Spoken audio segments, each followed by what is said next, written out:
మీ గార్డెనింగ్కి స్వాగతం. రేష్మి గార్డెనింగ్లో కొన్ని పనులు చేసుకున్నాం మనం. ఎండిపోయిన వాటిని అన్నిటినీ పూల మొక్కల్ని తీసేసాం. చూద్దాం అవేవో.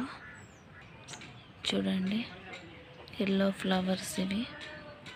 ఎల్లో ఫ్లవర్స్ మొక్కలు ఎండిపోయినాయి ఎండకి, అందుకని ఇలా మొత్తం రూట్స్తో సహా తీసేసాము.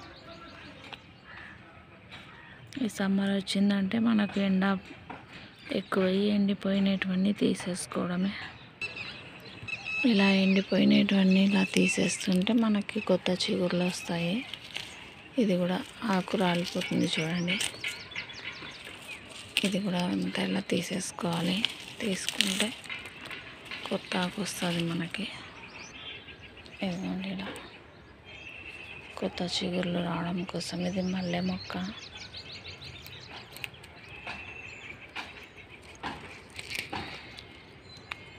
ఇదిగోండి, ఇలా కొత్త చిగుర్లు ఈగుర్లు రావాలంటే మనం ఈ ఆకులన్నిటిని తీసేసుకోవాలి.